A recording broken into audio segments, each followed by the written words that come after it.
Salam sejahtera untuk kita semua. Yang terhormat dosen penguji ujian kinerja PPG dalam jabatan periode 2 tahun 2024.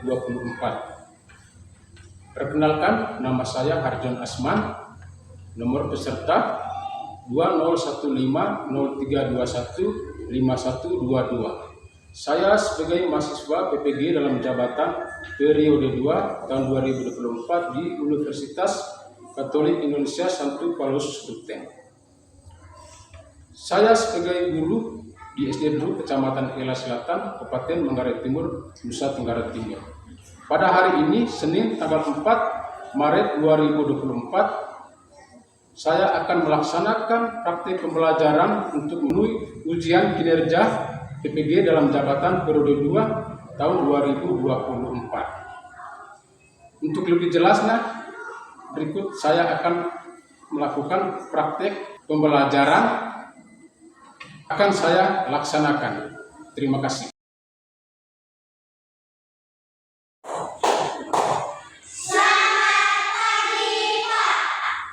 Selamat pagi. Apa kabar hari ini? Apakah masih sehat, masih semangat? Masih sehat, masih semangat? Terima kasih banyak. Nah, untuk itu, untuk lebih sehat, lebih semangat. Selamat pagi muridku. Selamat pagi guruku. Apa kabarnya hari ini semua? Baik, sehat, semangat, tangkas, ceria, luar biasa. Ya, tepuk tangan dulu. Seperti yang Tuhan dan jangan masuk kami dalam cobaan, tetapi bersama dari harapan kami. Dalam nama Bapa, dalam Putra, Kudus. Amin. Ya, terima kasih Pak Mumin yang sudah mengangkat kita dalam doa. Silakan duduk. Nah, yang berikut saya akan mengecek kehadiran.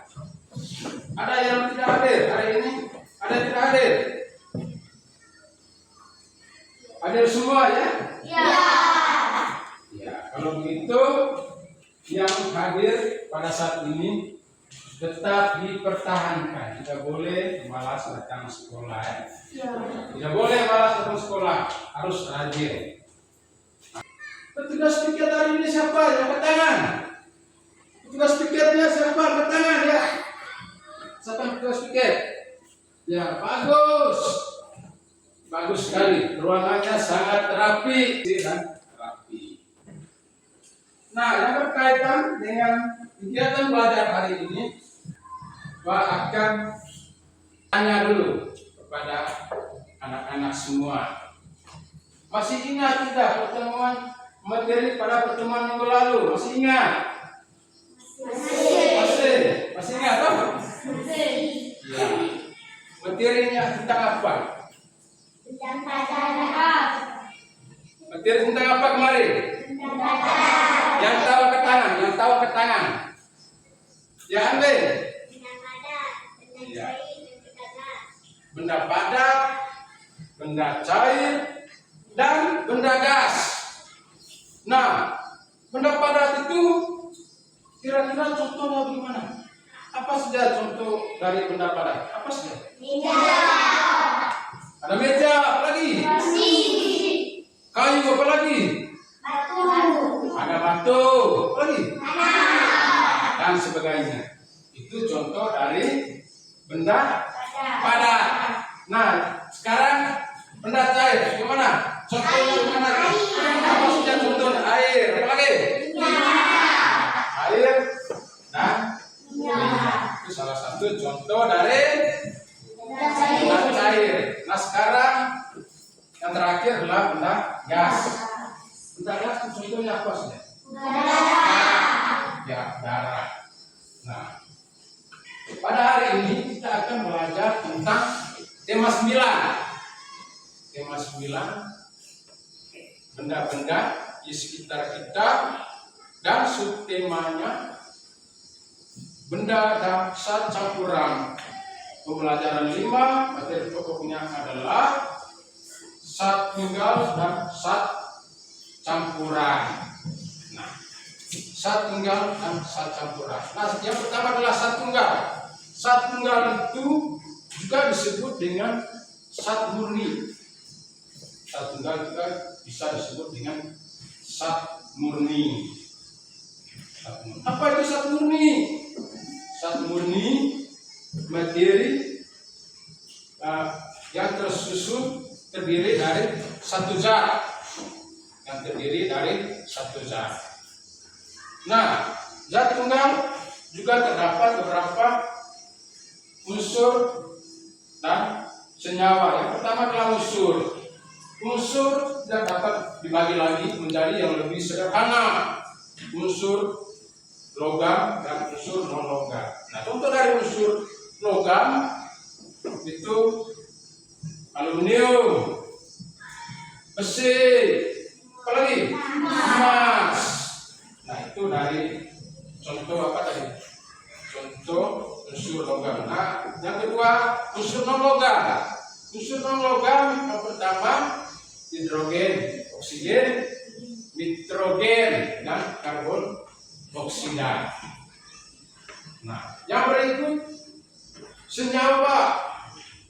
Senyawa itu adalah zat tunggal yang terdapat unsur dan senyawa.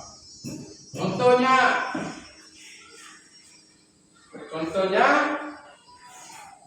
air, gula, dan garam. Itu contoh dari senyawa tadi. Yang kedua, zat campuran. Zat campuran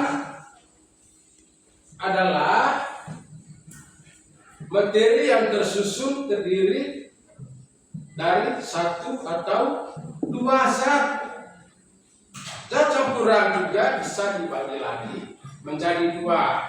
Ada zat campuran homogen dan ada juga zat campuran heterogen. Nah, yang pertama adalah zat campuran homogen. Nah, zat campuran homogen itu zat yang komposisinya merata atau tidak dapat dipisahkan. Contohnya air dicampur dengan gula, air dicampur dengan garam. Nah, yang kedua adalah zat campuran heterogen. Zat campuran heterogen itulah campuran yang komposisinya yang tidak merata dan tidak sempurna atau dapat dipisahkan. Itu zat campuran heterogen. Nah, bagaimana contoh zat campuran heterogen? Air dicampur dengan tanah, air dicampur dengan pasir, terus itu salah satu contoh dari zat campuran heterogen tadi. Nah, berkaitan dengan materi ini, saya akan menyampaikan tujuan pembelajaran. Yang pertama, dengan menonton video, siswa dapat memahami materi tentang zat tunggal dan zat campuran dengan benar.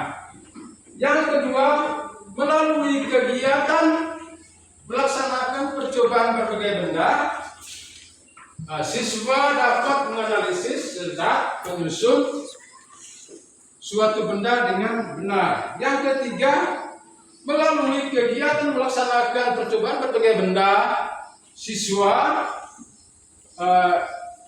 dapat menyimpulkan tentang perbedaan zat tunggal dan zat campuran. Nah, itu tujuan pembelajaran kita pada hari ini. Nah, anak-anak, jangan pernah takut untuk mencoba, karena kegagalan itu merupakan proses belajar. Berkaitan dengan materi pada hari ini, untuk lebih jelasnya, mari kita sama-sama nonton video yang kita tayangkan sebentar. Nah, Mari kita simak baik-baik.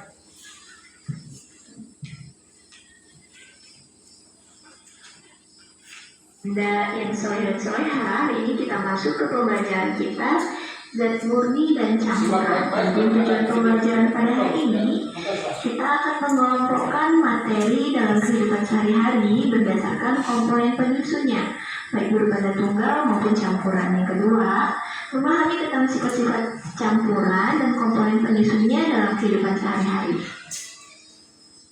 Untuk yang pertama, kita mempelajari mengenai zat murni. Apa sih zat murni itu? Zat murni adalah materi yang hanya tersusun dari satu zat. Contohnya seperti aluminium, besi, emas, dan lain-lain. Kemudian yang kedua adalah campuran. Campuran adalah kumpulan dari dua zat atau lebih. Seperti contohnya, kita mengenal ada air kopi, campuran antara air dan kopi, dan jus jeruk. Dimana ini adalah percampuran antara jeruk dan air dan gula. Jadi beberapa zat tunggal. Kemudian berdasarkan merata atau tidaknya campuran itu dibedakan menjadi dua jenis.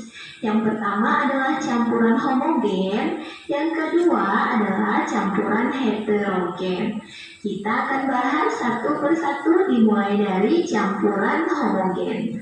Campuran homogen adalah campuran yang komposisinya merata dan sempurna.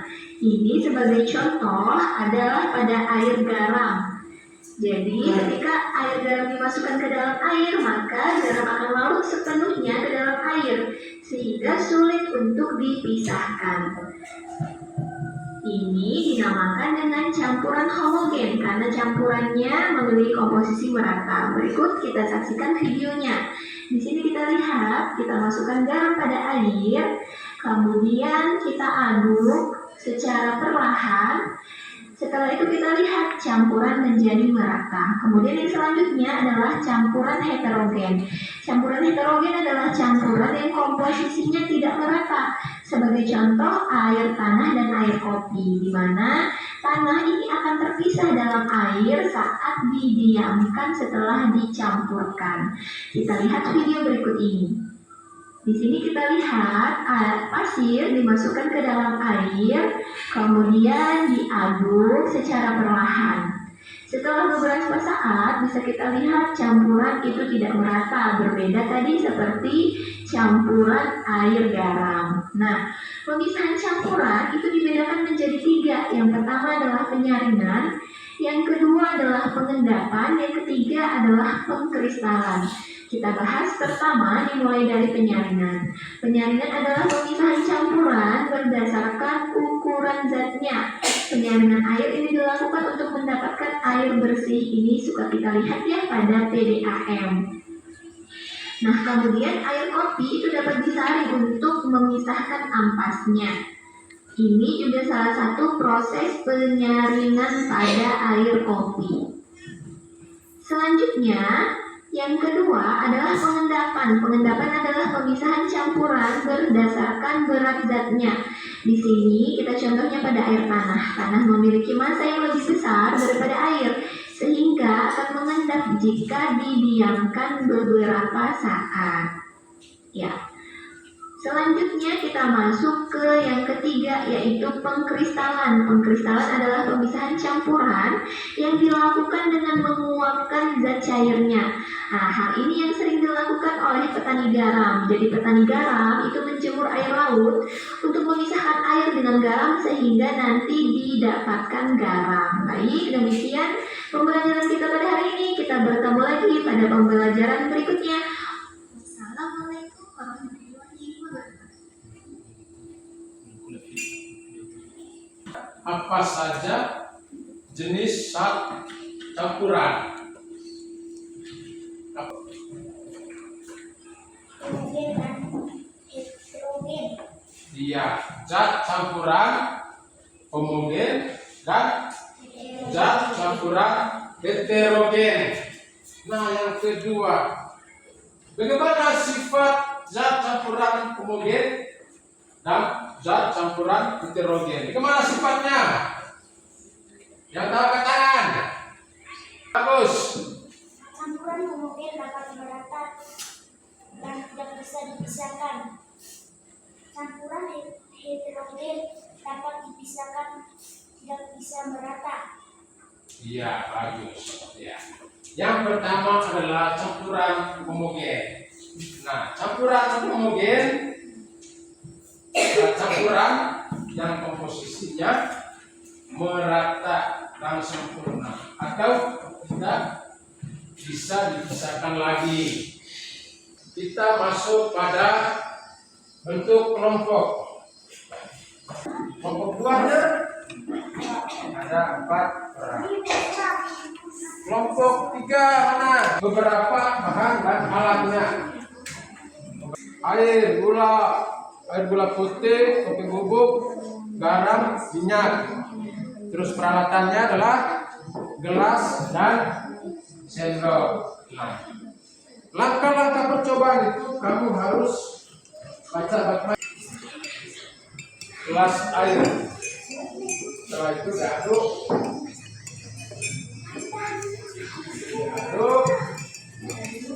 hingga larut dalam air.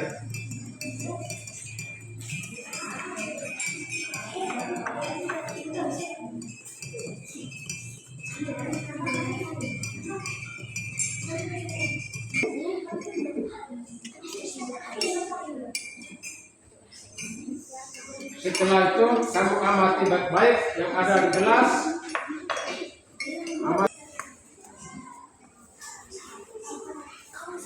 Langkah-langkah percobaan yang ada dalam LKPI-nya harus dibaca baik-baik.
Diaduk hingga larut dalam air ya.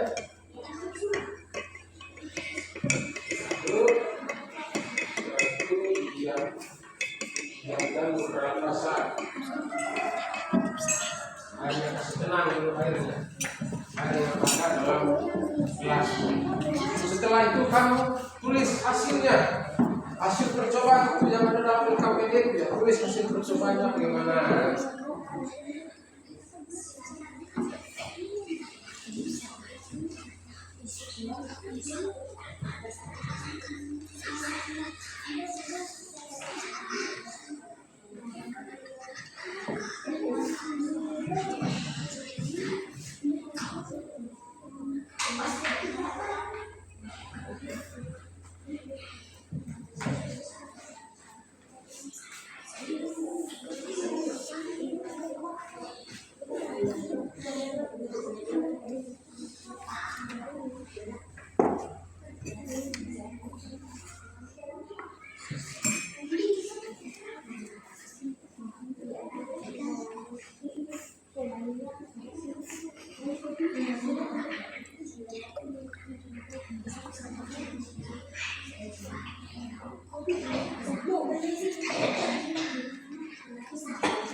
Keempat sudah ya?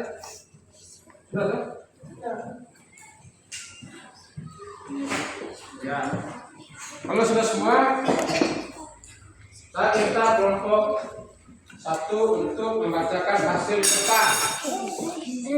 Untuk membacakan hasil depan ya.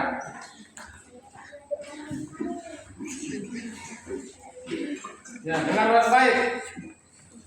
Kalau salah sebentar maka kelompok lain harus memberikan tanggapan. Bisa toh? Bisa. Bisa enggak? Bisa. Ya. Kelompok 1 mulai. Nomor 1, sifat larutan gula.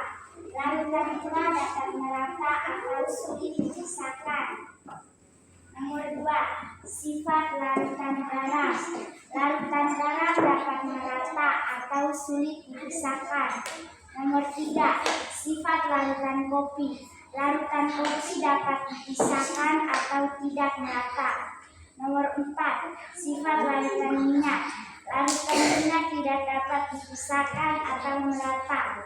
Kesimpulan, sifat larutan gula dan garam merupakan contoh dari campuran homogen. Sifat larutan kopi bubuk dan minyak merupakan contoh dari campuran heterogen. Ya, terima kasih untuk kelompok 1. Dari kelompok lain yang mungkin ada yang mau memberikan tanggapan dari kelompok 1. Sifat larutan minyak dapat dipisahkan dan tidak dapat merata. Sifat larutan minyak.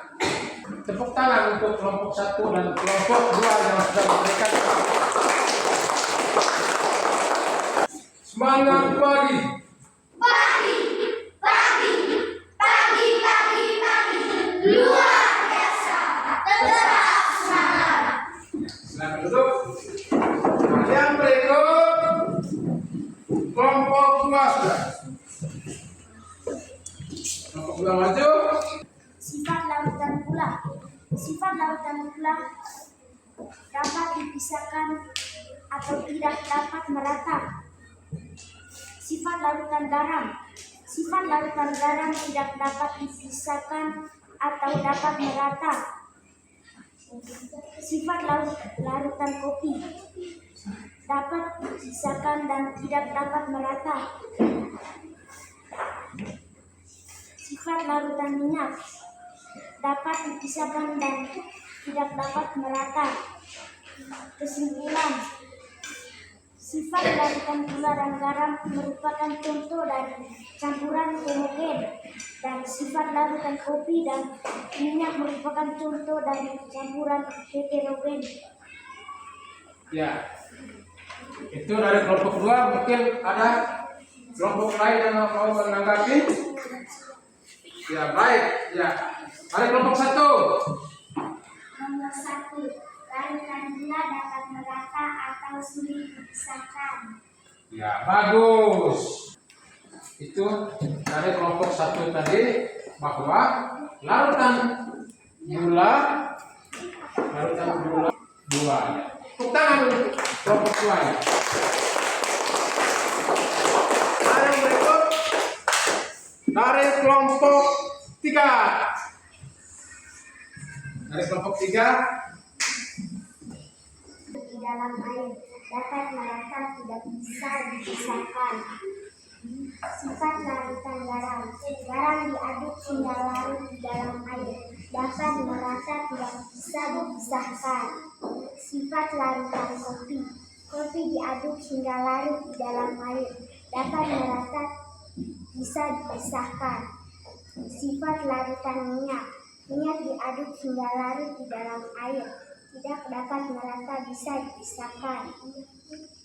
Kesimpulan kami, gula diaduk hingga larut di dalam air dapat merata tidak bisa dipisahkan. Garam diaduk hingga larut di dalam air dapat merata tidak bisa dipisahkan.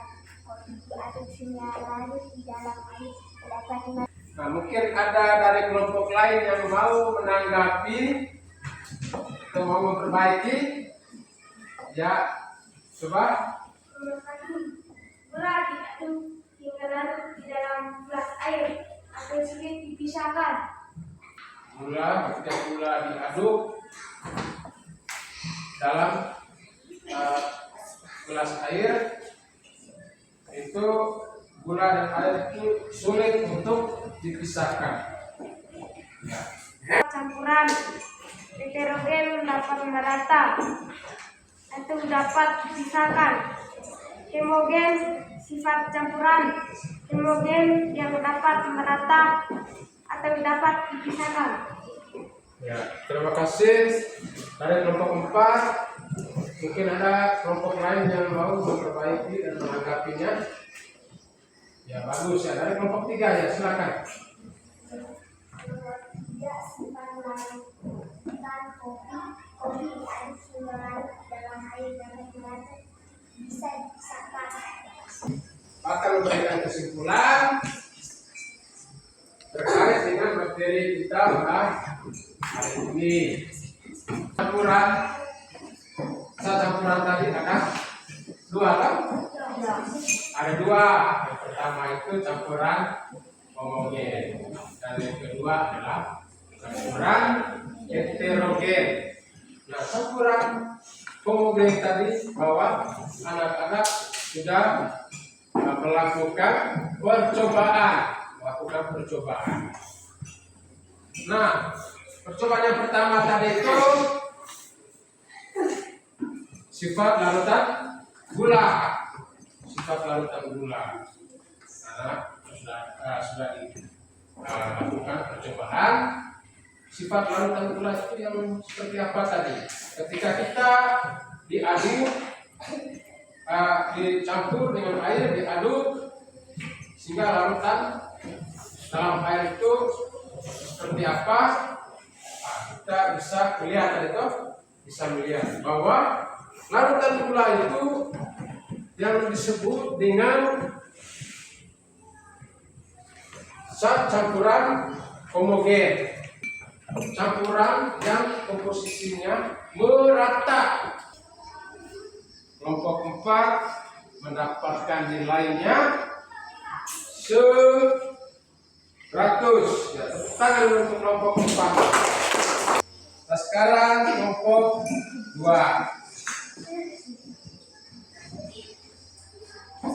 Kelompok 2 mendapatkan nilai 100. Akan membagikan nilainya. Ini bukan lagi kerja secara kelompok, tetapi kerja secara individu ya, masing-masing pada huruf A, B, C, D yang dianggap benar. Nah, di situ ada nama, kelas, semester, dan hari tanggal. Tulis itu nama sendiri, nama lengkapnya, kelas, semesternya, hari tanggal.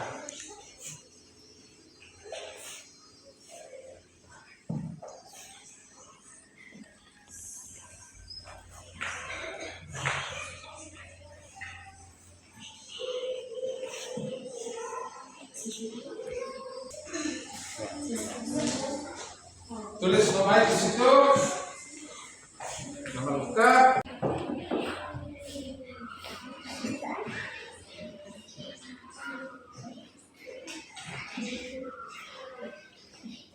Yang mendapat nilai 60, angkat tangan. 100. Gimana perasaan anak-anak sudah mengikuti kegiatan dari awal sampai akhir? Rasanya bagaimana? Senang. Gimana perasaan anak-anak? Senang. Apa yang membuat anak-anak merasa senang? Karena bisa belajar. Bisa belajar. Apa lagi yang lain? Bisa belajar. Ya? Bisa belajar. Ya, bisa membacakan hasil percobaannya di depan kelas dan bisa melakukan percobaan. Kira-kira di bagian mana materi ini yang paling sulit? Yang paling sulit? Ada materi yang paling sulit? Tidak. Tidak ada. Tidak. Nah, untuk kegiatan pertemuan selanjutnya kita akan belajar tentang benda dalam kegiatan ekonomi. Tema 9 benda-benda di sekitar kita. Untuk duniaku dan lindungilah bimbinglah dan aku, amin. Dalam nama Bapa dan Amin.